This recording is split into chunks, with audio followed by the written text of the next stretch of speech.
Bonjour, j'espère que vous allez bien. Comment vous sentez-vous dans votre corps aujourd'hui? Je vais vous parler de la décharge émotionnelle. Donc là, particulièrement pour les enfants, parce qu'on est mercredi et j'ai pu observer des choses qui vraiment sont venues valider mon intuition, mon ressenti, mes observations de maman, de coach, de thérapeute, d'être humain.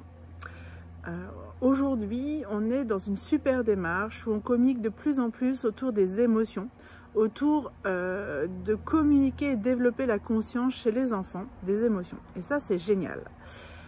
Il y a un petit hic pour moi, c'est que on le développe à nouveau beaucoup dans le mental, dans une structure toujours de réflexion. Bien sûr, il faut comprendre les choses, mais je trouve que c'est un peu en vrac. C'est-à-dire qu'on va parler des émotions. Donc il y a plein de livres maintenant pour comprendre les émotions, pour leur donner de la valeur, de leur donner de l'existence en fait au niveau de notre conscience, la conscience des enfants. Et puis il y a plein de méthodologies pour canaliser les émotions. Alors j'entends beaucoup le mot gérer. Moi je peux vous dire ce mot-là, je ne l'aime pas. J'aime bien canaliser, j'aime bien le mot aussi qui est passé hier, mais du coup je l'ai vu passer, il me parlait beaucoup aussi, mais du coup il ne me revient pas, c'est pas grave. Quelque chose qui va parler plutôt de rendre fluide la vivance et le ressenti des émotions que plutôt en faire quelque chose qu'on met de côté. Hein. Pour moi, gérer, c'est je mets dans une case, je fais une boîte. C'est pour moi, mais je vous le dis. Donc il y a vraiment beaucoup de choses pour canaliser les émotions. Il y a beaucoup de pratiques corporelles. Et ça, je trouve que finalement, de ce que je vois autour de moi, on va être beaucoup dans l'explication de ce qu'est les émotions. Pas assez dans la pratique de ressentir d'abord. Donc il faut un mélange des deux. Hein. Il faut expliquer à l'enfant, comme à l'adulte qui ne comprend pas la notion des émotions, parce que je peux vous dire qu'il y a beaucoup d'adultes, pour eux les émotions, c'est rempli de croyances, de préjugés, d'injonctions. Donc il y a toute une rééducation des adultes aussi à faire. Chez les enfants, on fait juste une transmission et on leur apprend à vivre avec. Mais il y a beaucoup de livres, il y a beaucoup d'explications. Et je vois finalement des enfants des fois qui peuvent se décharger dans tous les sens. Donc là aussi, c'est une étape importante, la décharge. C'est là où elle s'accompagne. Donc on explique ce qu'est une émotion. L'enfant va l'entendre, on va le nommer au fur et à mesure qu'on l'accompagne ou qu'il a des émotions. Et particulièrement lorsqu'on essaye d'écouter deux enfants, deux personnes, hein, qu'on est dans la notion plutôt de la médiation. N'oublions pas d'offrir à chaque personne, à chaque enfant, hein, si vous avez deux enfants, si c'est au sein d'une école, si c'est au sein d'un espace où on accueille des enfants et que vous mettez en place ce mode d'accompagnement, n'oubliez pas d'offrir un espace de décharge. Parce que l'émotion dure 10 secondes. Elle va avoir une étape essentielle qui est la décharge. Et la décharge, elle n'est pas mentale, surtout chez les enfants. Chez l'adulte, elle va pouvoir le devenir quand, en fait, vous aurez appris à ressentir. Et chez l'enfant, c'est pareil. L'étape, c'est émotion. Soit l'enfant réagit à son émotion, donc il tape, il crie, il pleure, tout ça. Si on veut lui apprendre, ça va être la première étape après avoir ressenti ses émotions. C'est vraiment, enfin, d'avoir exprimé une émotion, c'est de revenir à son ressenti. Hein. L'enfant a une émotion, il réagit. Et là, on lui demande de revenir à ses ressentis. C'est pareil pour vous les adultes. C'est pas qu'est-ce que j'en fais, comment je peux dire à l'autre et tout ça.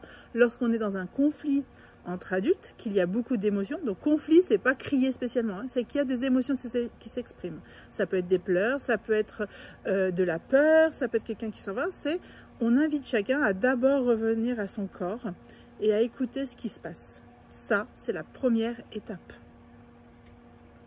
C'est pas réfléchir à ce que j'en fais.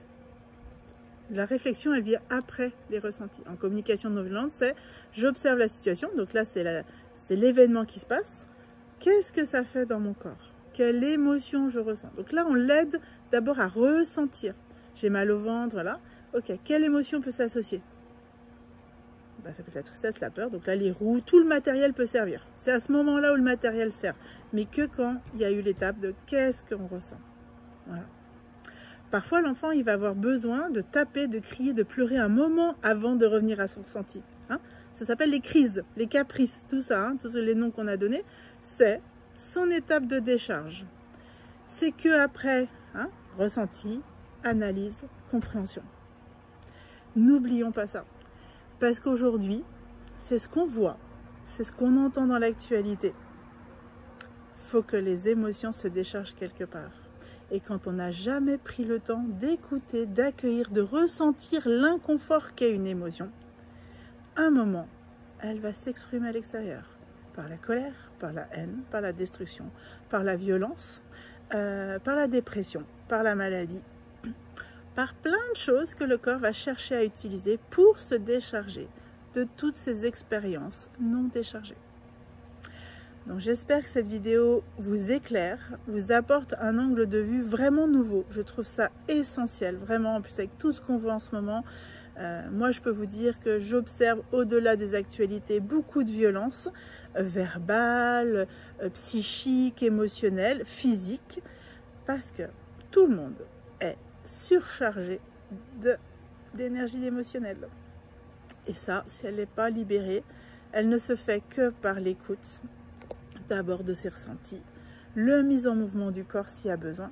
Quand l'enfant tape des pieds, on va dire que c'est un caprice. Non, c'est une décharge. Voilà.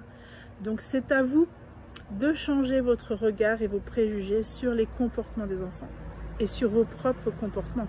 Parce que je vous jure que tout ce que vous appliquez aux enfants, vous l'appliquez à vous-même, vous l'appliquez à votre entourage. Tous ces préjugés sont limitants, enferment dans la bonne construction, le bon développement de votre corps, de votre intellect, de votre vivance, de tout ce que vous voulez, de tout ce qui fait votre intelligence corporelle. Donc j'espère que vous allez pouvoir écouter d'abord. Je le répète, parce que je trouve ça tellement essentiel aujourd'hui. Moi je trouve que tous les problèmes, il y a plein de choses qui font qu'on n'écoute pas ce qui se passe en nous. Donc première étape, il se passe un événement, surcharge émotionnelle, décharge, ce que vous voulez, peu importe. Vous vous arrêtez, vous vous retrouvez dans une situation avec trop d'émotions, vous ne savez pas quoi en faire, vous sentez que vous l'enfermez, vous allez vous enfermer dans une pièce et vous vous arrêtez et vous ressentez, vous ne pensez pas, vous ressentez ce qui se passe dans votre corps. Étape suivante, vous essayez d'associer une émotion, un sentiment avec. Donc la roue des émotions, tout ce que vous voulez. Ensuite, vous allez chercher votre besoin. Si vous utilisez les cartes de la CNV, par exemple, les roues de la CNV. Ensuite, vous allez essayer de trouver, comprendre ce qui s'est passé pour vous, comprendre la situation, ce qu'elle a émergé pour vous, et ensuite, vous allez essayer de trouver des solutions. Là arrive la médiation, qu'à ce moment-là, où vous allez retourner vers l'autre pour discuter. Mais quand vous aurez largement pris soin d'écouter chacune de ces étapes dans votre corps, et qu'est-ce que ça vous fait? Ressentez. C'est l'énergie du corps qui fait que vous transformez des choses et vous transformez votre posture. Vous aidez votre enfant à apprendre ce qui se passe et à aimer tous ses ressentis et pas les rejeter. Parce que ça, c'est vraiment ce qui se passe. C'est qu'aujourd'hui, adulte, vous rejetez vos émotions, vous rejetez vos sensations, vos sentiments. Alors que c'est l'essence de l'être, puisque nous sommes des êtres sociaux et nous aimons être en lien. Et c'est parce qu'on ressent des choses qu'on peut créer du lien avec l'autre et notre environnement. Voilà. Je vous embrasse. N'hésitez pas à partager comment vous ressentez ma vidéo, qu'est-ce que ça évoque chez vous, qu'est-ce que ça fait vibrer, qu'est-ce que ça dérange. Partagez. Moi, j'adore. C'est important. Ça fait de l'échange. Moi, en plus, je peux vous répondre s'il y a des doutes. Je peux vous aider. C'est mon but. Je vous embrasse.